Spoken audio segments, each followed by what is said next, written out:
de ses limites. On s'en fout de Macron, de ce qu'il dit Macron, on s'en fout de limites de Macron. On va tuer tous les soldats français qui vont venir au sol ukrainien.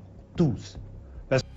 Ce n'est pas une menace anonyme, ce n'est pas un dérapage sur un plateau russe. C'est une déclaration publique d'un vice-président du Parlement russe, face caméra, en français. Et si tu penses que c'est juste de la propagande, reste bien jusqu'au bout, parce que ce discours suit une logique stratégique très précise.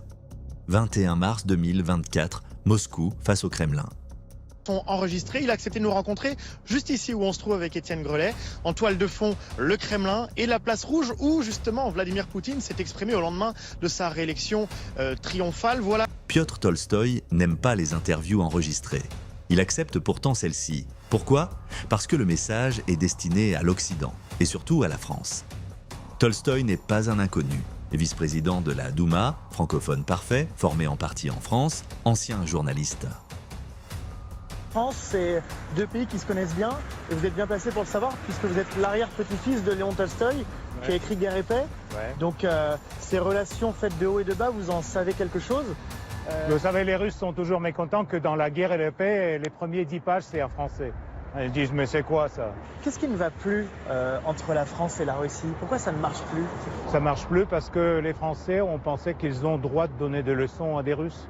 Après la fin de la guerre froide, ils ont imaginé qu'ils ont gagné la guerre froide avec les Américains.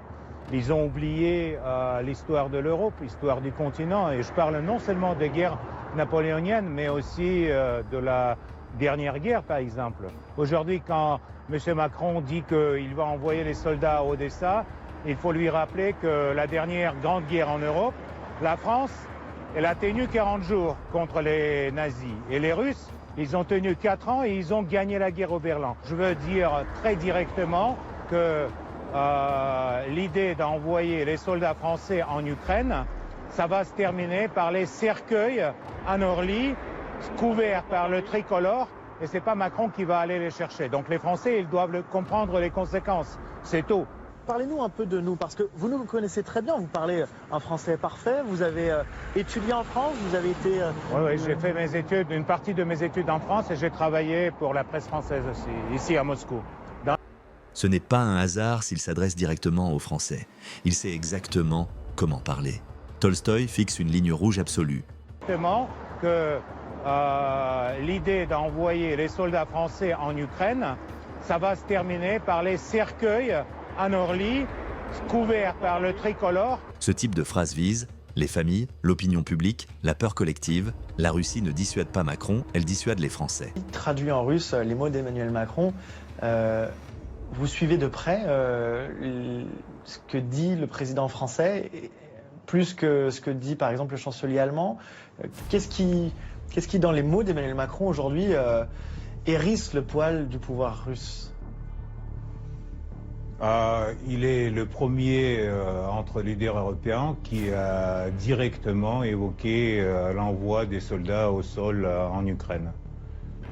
Et ça, c'est une déclaration qui est pour nous très inquiétante parce que ça nous approche à la Troisième Guerre mondiale, carrément. Parce que... Et c'est vous qui parlez de cette Troisième Guerre mondiale, pas nous les Français. Bien sûr, vous les Français qui voulez venir avec les soldats à Odessa, une ville russe, vous les Français êtes en train de provoquer la Troisième Guerre mondiale. Parce qu'après, je ne sais pas, 300, 400 Français tués, votre président, il sera dans la piège. Il devrait soit accélérer l'histoire, soit augmenter la présence de troupes, soit retirer les troupes. Vous dites qu'Odessa est russe. Le gouvernement, le Kremlin dit aussi que le Donbass est russe et d'ailleurs la majeure partie de l'Ukraine serait russe.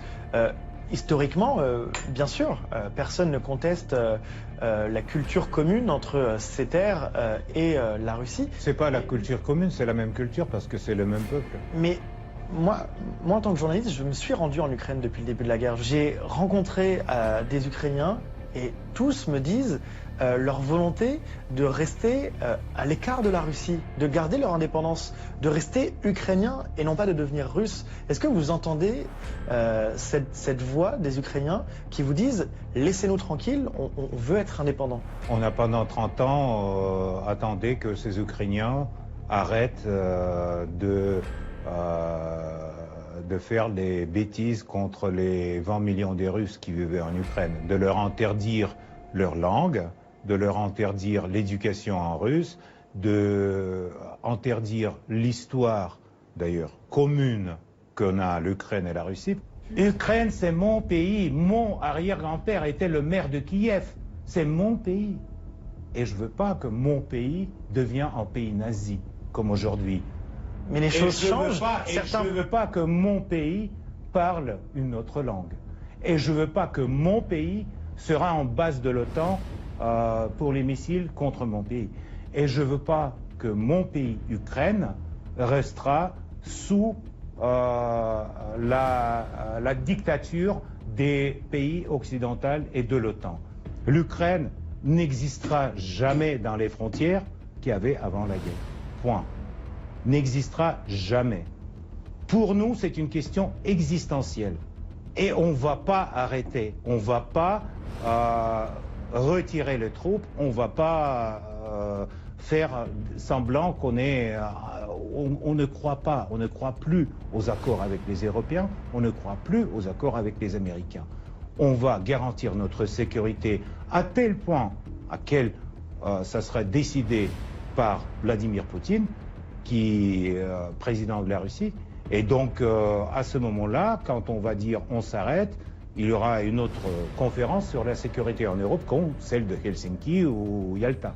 C'est tout simple. Le président français, lui, refuse qu'on en arrive à cette situation et on s'en fout de son opinion. Vous vous foutez de ce que dit Emmanuel Macron. Exactement. Et quand il vous dit qu'il est prêt, éventuellement, à ne pas se fixer de limites. On s'en fout de ses limites. On s'en fout de Macron, de ce qu'il dit Macron. On s'en fout de limites de Macron. Et on va tuer... La France reste une puissance nucléaire. Vous l'avez en tête. Tout à fait, avec 200 missiles. Et donc, on va tuer tous les soldats français qui vont venir au sol ukrainien. Tous. Parce qu'aujourd'hui, il y en a, durant le conflit en Ukraine, 13 000 mercenaires, dont 367 Français, et dont 147 ont déjà tué. Donc il y en a 147 citoyens de la France qui ont été tués en Ukraine. Et on va tuer tout le monde. Vous inquiétez pas. Tolstoï décrit un scénario de crise intérieure. Mort française, pression médiatique, impossibilité politique de reculer. C'est un calcul froid, pas une provocation. Bien sûr. À la télévision russe, on calcule la durée qu'il faudrait pour un missile nucléaire pour arriver à Paris. Non, 2 minutes, selon Soloviev. Pas 2 minutes, un peu plus, mais... donc vous avez commencé à calculer les plans? Oui, bien sûr, on calcule parce que, vous savez, pour nous, c'est ce qui est important. Pourquoi parler nucléaire? Parce que depuis 30 ans, l'Europe a oublié la peur atomique. La Russie veut la réactiver mentalement. Ce n'est pas une menace immédiate, c'est un rappel de hiérarchie stratégique. La France est gouvernée d'une partie par les pervers, tout simplement. Alors, être homosexuel, c'est être spécial, voire pervers? Tout à fait, pour nous, oui. Ces propos choquent volontairement. Objectif, souder l'opinion russe, séduire les conservateurs mondiaux, justifier un affrontement civilisationnel. Ce discours ne nous vise pas directement, il vise l'histoire. Quand on met 19 000 sanctions contre mon pays, vous menez une guerre économique, vous mentez sur la Russie. La Russie a réorganisé son économie, intégré les sanctions, parié sur l'usure européenne. Le temps est devenu une arme économique. Cette interview n'est pas un buzz, c'est un signal stratégique public. La vraie question n'est pas « est-ce choquant ?», mais « sommes-nous prêts à ce que cela implique ?» Si tu veux comprendre les rapports de force réels, abonne-toi.